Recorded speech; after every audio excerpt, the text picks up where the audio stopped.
Welcome to the Obesity Medicine Podcast with your host, Dr. Matea Rentia, board certified in internal medicine and obesity medicine. Here, we talk about a path to metabolic health, and we have real conversations about chronic weight management and living a full life. Just a reminder, I am a physician, but I'm not your physician.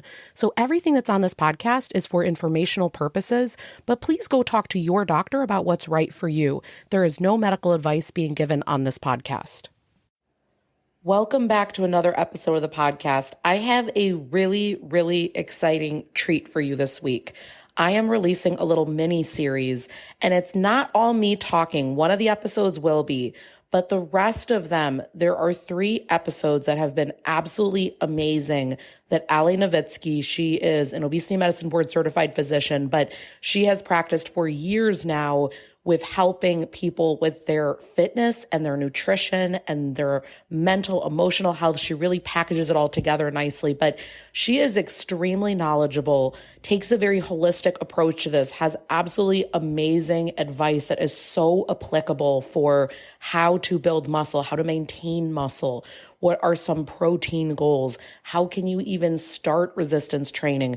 These were topics that I think are so crucial for my audience. I personally asked her, there was an interview a few weeks ago that we did. And then when I heard these episodes, I said, hey, can we do a crossover podcast episode where I bring yours onto mine just so that people can hear this? Because it is such valuable information.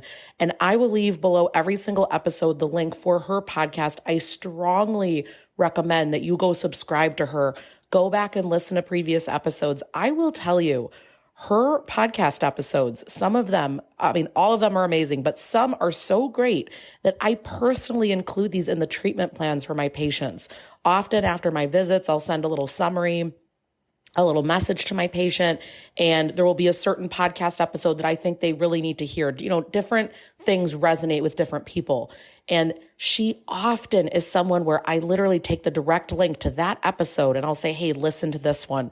So what I want to share with you in this mini series, it is going to be her episodes on how to increase protein and what amounts likely would be good for you. There is so much whipping around on this, and she just makes it really simple, easy, and basic.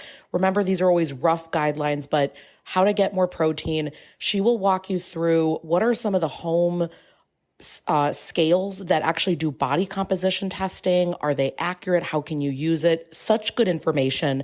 And then also how to achieve optimal health with learning how to start to do resistance training, strength training, how to bring that in.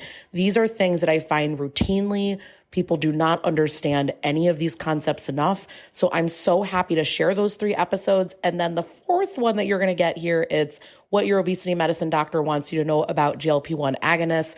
And that is when I came on her podcast. So we are going to release all 4 of these episodes today. I hope you enjoy this. I'm putting the same intro on every single one. So if you're listening to the next few in the series, just hit the little fast forward to get past this section so you can hear all the great things she says. Again, can't recommend her podcast enough. I learn so much from her, and she just has a different focus. And so I think you're going to learn so much.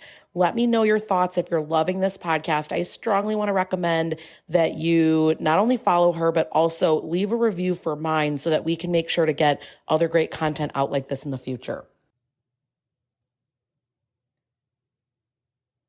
Well, hello there. How are you? Another great week. Hope all is well with you. So happy to be chatting with you today. I have a really great episode. I'm actually super excited about this one because the idea of the numbers game comes up so often, right? So, in the past, we would track progress by using a simple standard scale. And as I've mentioned in many previous episodes, that the number on the scale means not a whole lot. Well, it means some things, but it doesn't mean anything about your body composition. And that's the name of the game these days. So one of the things I love to talk about is how actually a heavier weight can result in a heavier person. And what I mean by that is when we're preserving or gaining muscle mass, we may have a heavier weight. So today's episode is really diving into tracking body composition and kind of the recommendations that I'm going to make for you today on how you can start to notice all of the amazing progress that you're making without there being a number to correlate with it necessarily. And this is going to be super important because one of the things that happens when we're talking about the long game strategy. So the long game strategy for optimal health are going to be taking on behaviors that you're willing to do long term.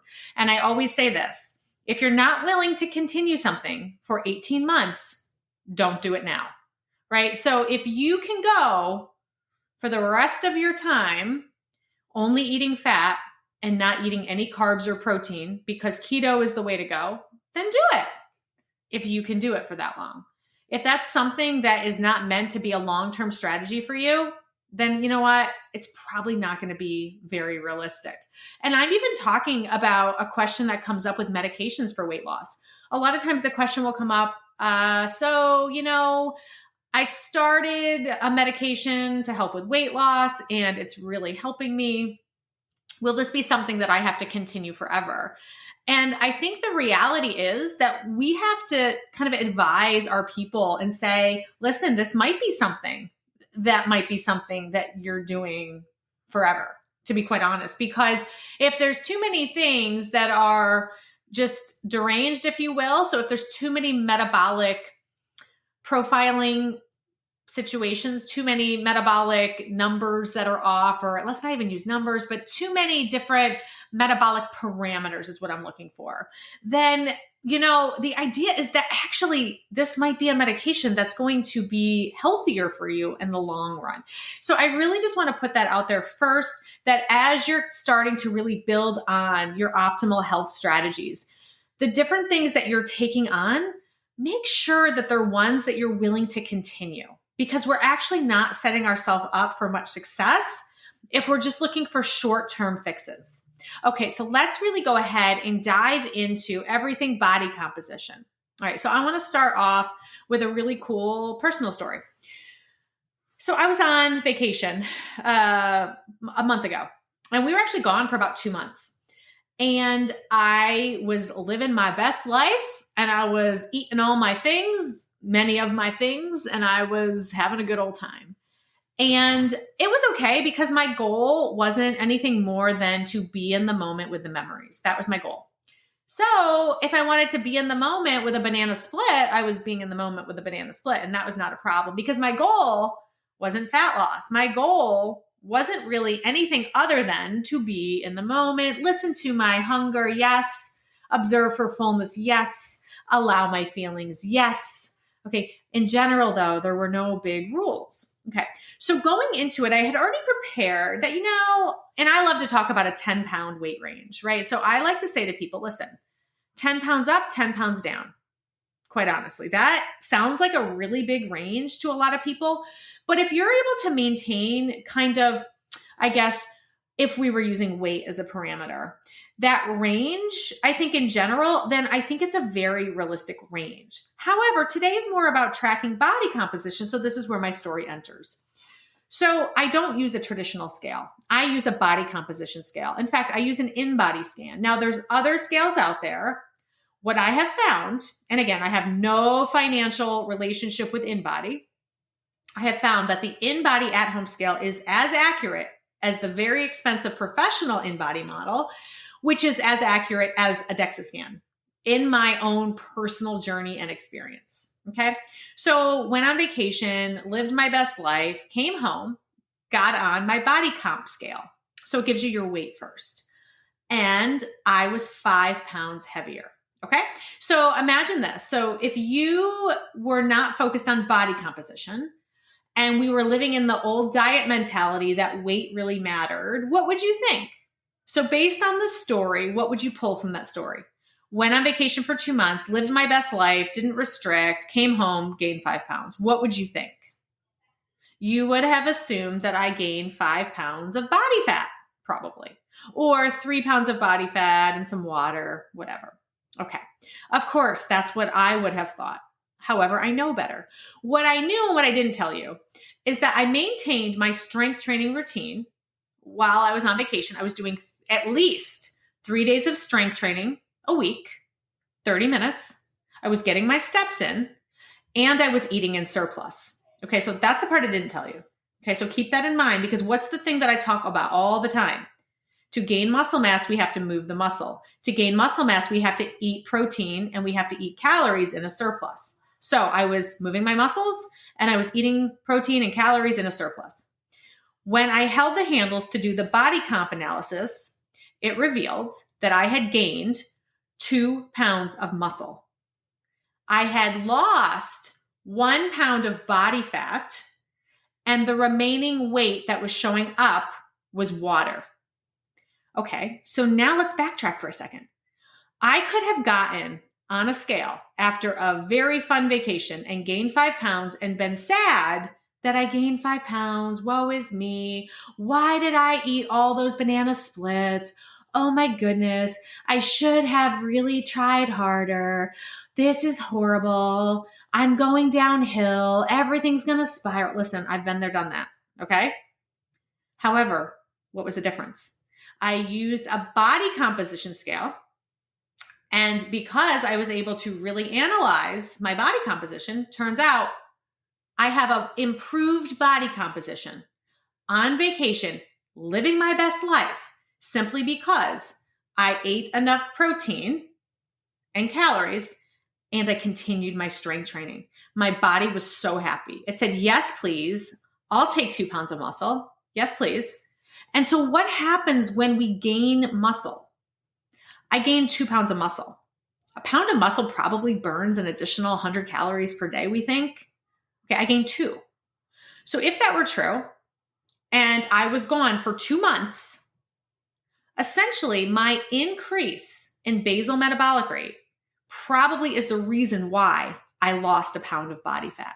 It happened without me even trying because my focus was on simply enjoying myself. However, I stayed very consistent with my strength training.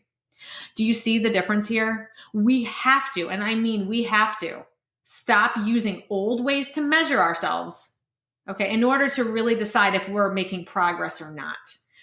This is a really important point. And so the idea is that we have to also get away from just defining ourselves from a weight standpoint. We need to understand our body composition. Okay, so this is really cool because if you were to do a body composition analysis, so an in-body scan, let's just say, it's going to tell you your skeletal muscle mass. It'll tell you your water. It'll also tell you your body fat mass. What I tell my women, my clients, even men, because we have men's programs now as well. What I tell them is that I want that skeletal muscle above your body fat. That to me is going to be a very solid place. Okay. Now from there, we can optimize more if you want. However, getting to that point is amazing. Now, what I will tell you with that, most women, an average woman, let's say who's about 5'4", if they have 50 pounds of skeletal muscle mass, that's pretty average. Okay. So about 50 pounds of skeletal muscle mass on a 5'4" woman is going to be about average. All right. So the really cool thing about that now is if a woman, let's just say, has 50 pounds of skeletal muscle mass and has 49 pounds of body fat, then I'm going to consider that a win. Can we optimize more? Sure we can, but we're in a good place. Now, if we were to do the numbers, most likely given 50 pounds of skeletal muscle, 50 pounds of, or 49 pounds, 50, whatever. So we'll just say like 99 pounds between body fat and skeletal muscle. Now we didn't include the water yet. So there's a lot of water involved, right? So now we're talking, okay, let's add another, I don't know, let's add 50 more pounds for water. Why not? Let's do it, right? Let's just go nuts over here. All right. So 150 pounds, 5'4", most likely, right? It's going to be like, we're going to be borderline if you were to use the BMI chart, right? However, this is actually great news because the skeletal muscle is higher. Now, that is my standard. You won't find that in textbooks. That is how I define a really solid place to be with your body composition. Okay. When I'm using this body composition scale, and my clients love it because it really then creates just this space to really find more of that body acceptance. Now, remember, based on your body type, ectomorph, naturally thin, mesomorph, naturally muscular, endomorph is going to be somebody who carries a little bit of additional body fat, right? We're going to have a genetic impact on what our skeletal muscle is going to be.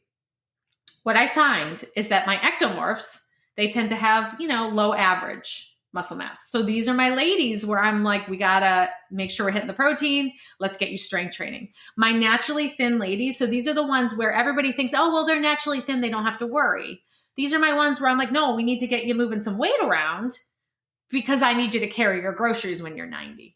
Okay. So I'm on my ectomorph. So everybody thinks sometimes if you see a health and wellness program, it's about weight loss. That is simply old news. It is not about that anymore. It is about body composition. So my naturally thin ladies, we're going to get them in the gym. We're going to get them maybe not in the gym. We're going to get them on the Fit Woman Collective app. We're going to get them lifting resistance and eating protein, and they're going to be solid there. Okay. My mesomorphs. Okay. These are going to be my ladies where they're coming in at average to above average muscle mass. Okay. So this may be the same person that's 5'7". Let's just say they might have 70 pounds of muscle mass.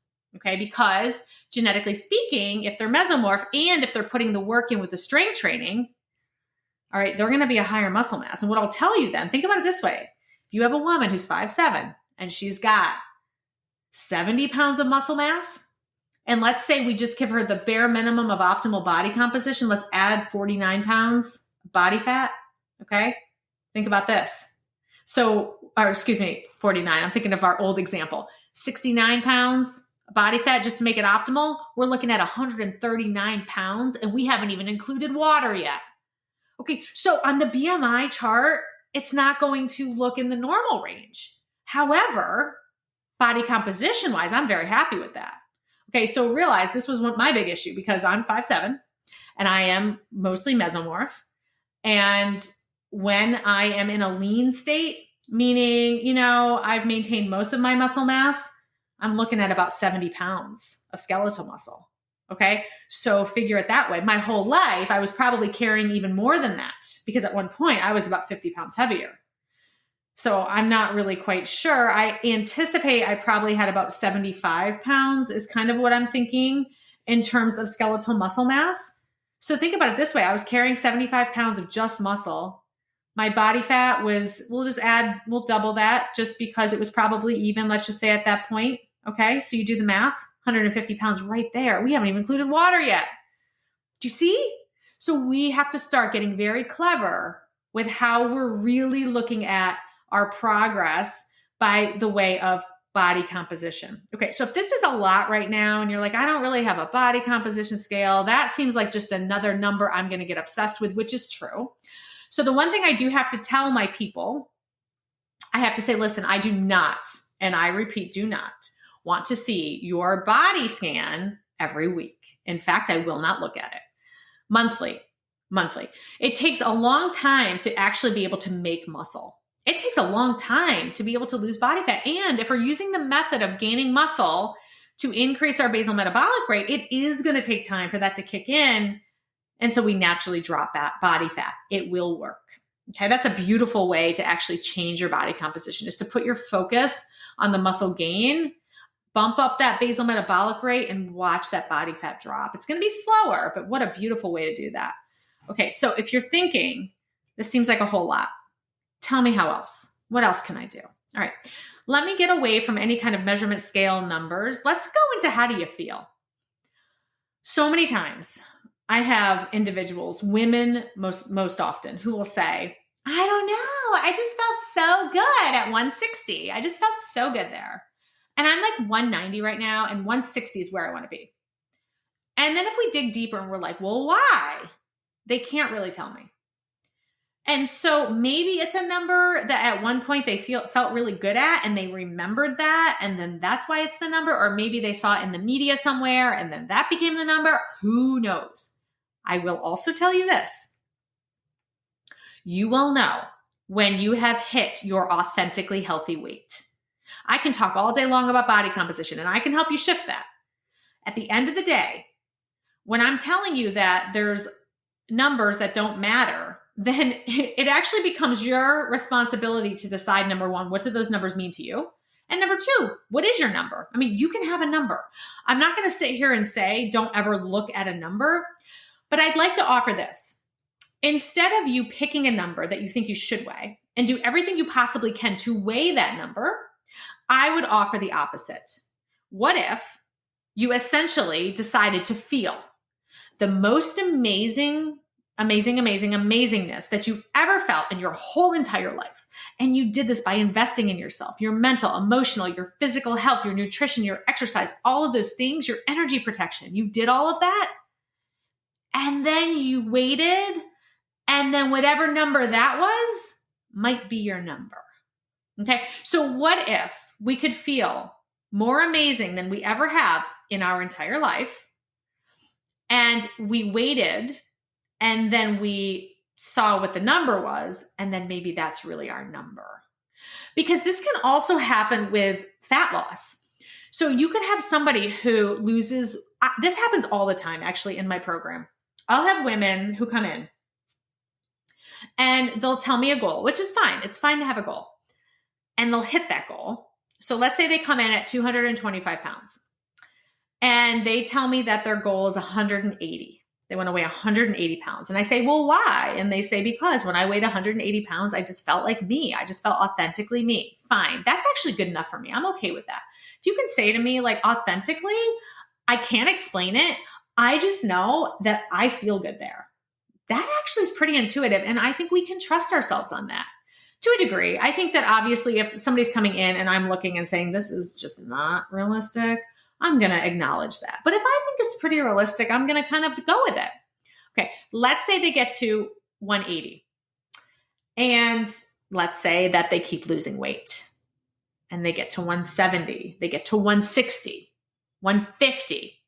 And 150 is a weight they've never weighed in their entire life. They could actually get a little worried, to be honest with you. I've had them come to me and say, okay, I'm worried that I'm too thin now. Isn't this interesting? So we're worried about being too heavy, and then we're worried about being too thin. So obviously we can't go by just numbers here.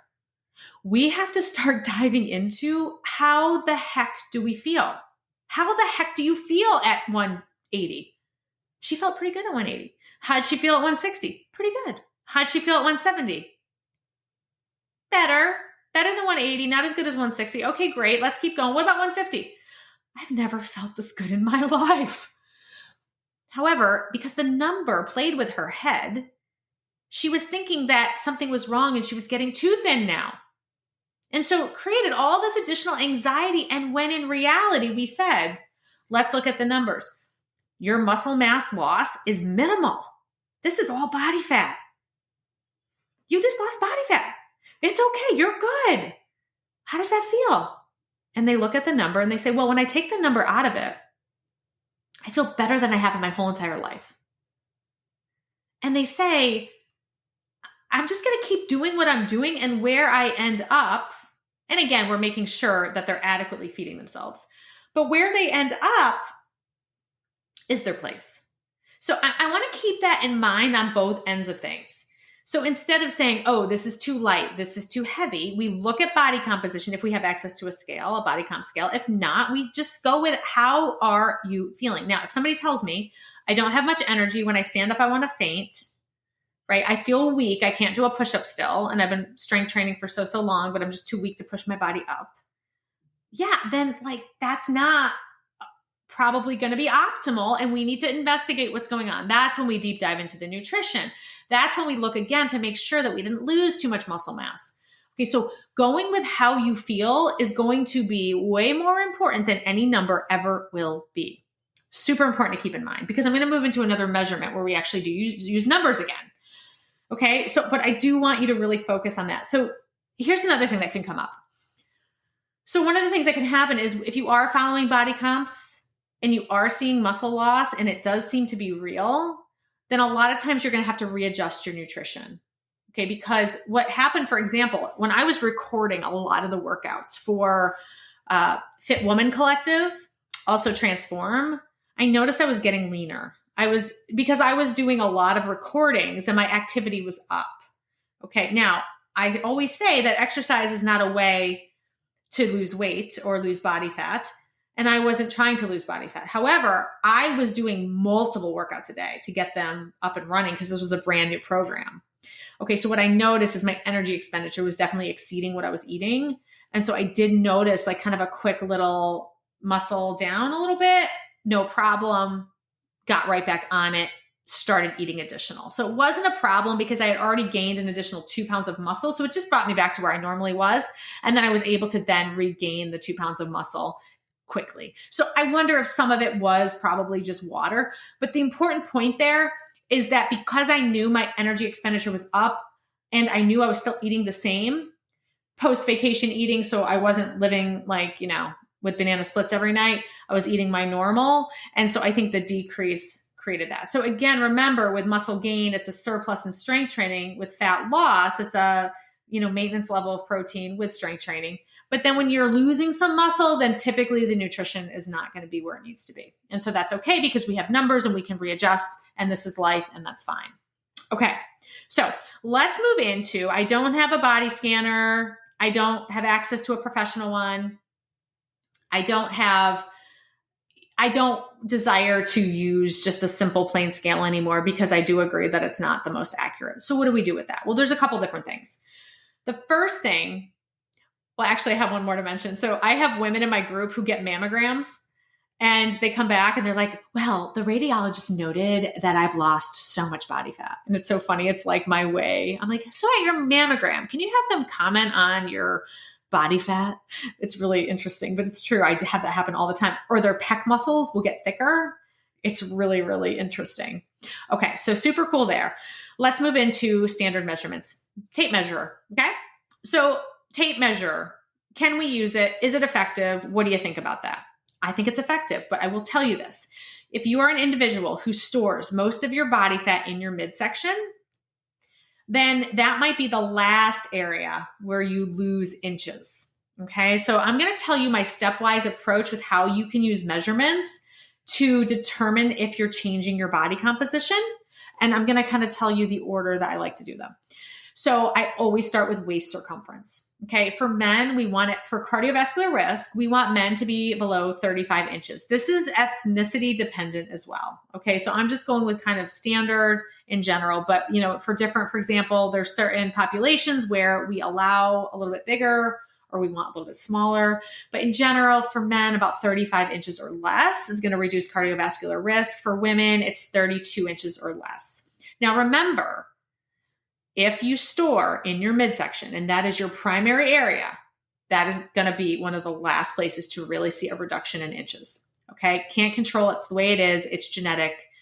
However, important to note. That's why my ladies who really don't love having a larger lower body and they complain about it, they're protected. They typically have a smaller waist and they have more of their body fat storage on their lower body and they complain. However, they're protected. So just remember, like a lower body with a heavier lower body compared to upper body and midsection is going to actually be more protective. Okay. So kind of something cool to note. So the idea is waist circumference, right? Measuring at the most narrow part of your waist. Don't pull it super tight. It's going to be taut, but not super tight. That number. Okay.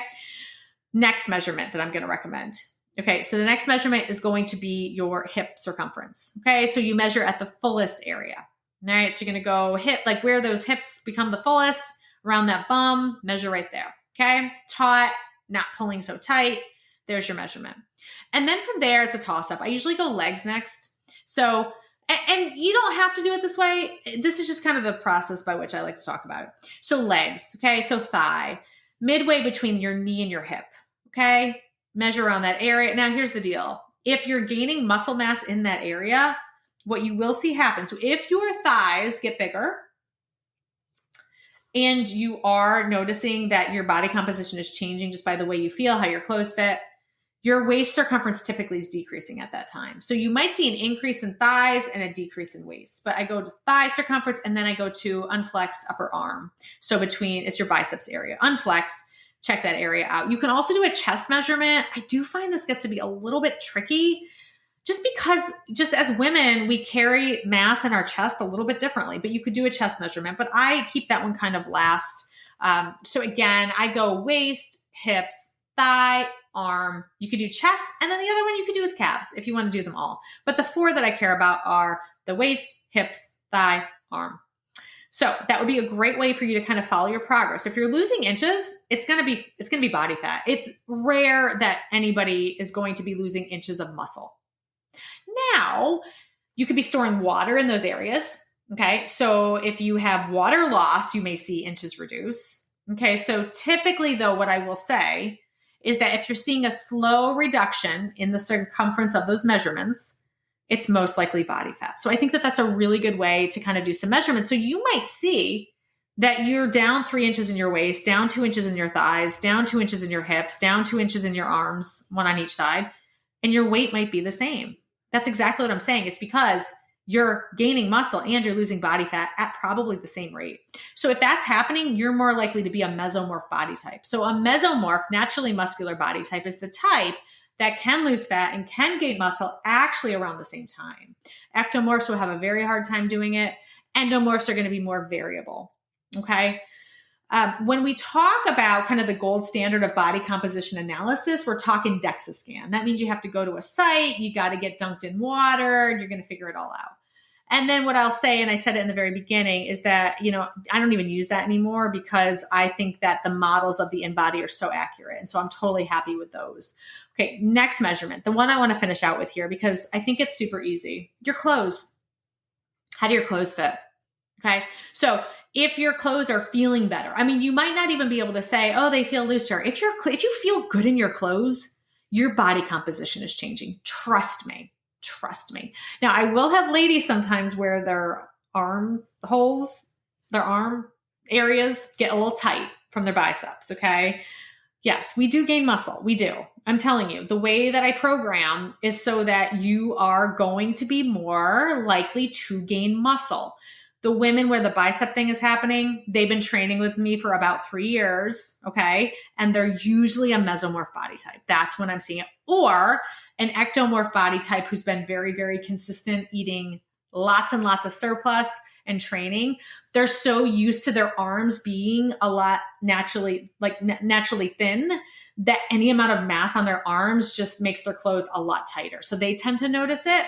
And usually with endomorphs, they notice that their arms, the shirts, if they're wearing shirts, like tighter fitted shirts, that are usually going to be looser. Okay. So usually my ectomorphs, mesomorphs, they'll notice like, oh, wow, biceps are growing. And then usually the endomorph body types, they'll notice it's looser because while their biceps may be growing, they're probably losing body fat at a faster rate.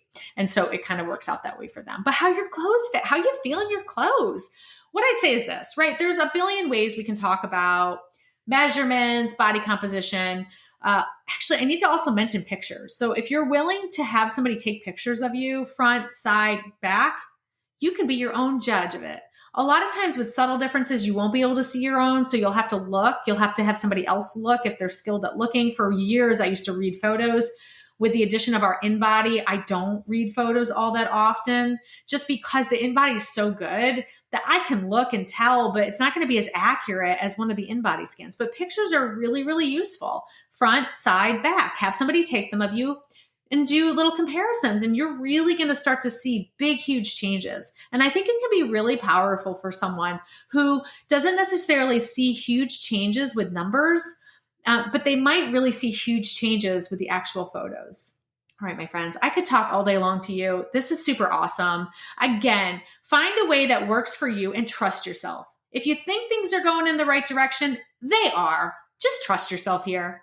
All right, super fun. I'm pumped to announce Fit Woman Collective is enrolling, and it is amazing. Okay, so if you're looking for an empowered way to live, you're looking for a great kind of onboarding session that's going to really get your mindset around defining who you are as a fit woman, mentally, physically, emotionally, energetically, all those different types of things. And if you're really looking for me to guide you in mind, body, strength training workouts for you to really optimize your body composition, be the strongest you've ever been, feel darn amazing, be in a community of women who are all doing the same, I highly recommend that you check out Fit Woman Collective. The beautiful thing is that we're offering it for $59 a month.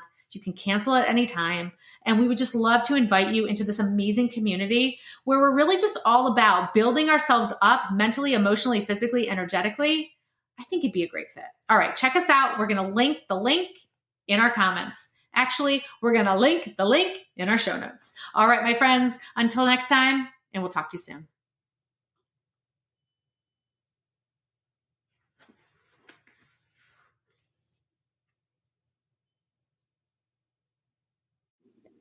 That marks the end of today's episode. But if you're newer to the podcast, I want to tell you about something that we have, and it's a free podcast roadmap. So this is perfect for any of you that are listening where you want to be directed to very specific episodes. So let's say that you are just starting out and you want to know, what should I do right when I start on the medications? Or you're experiencing certain side effects on the GLP-1s, or you want to know what to do if you're in a plateau, or if emotional eating is taking over, or if hunger levels are high.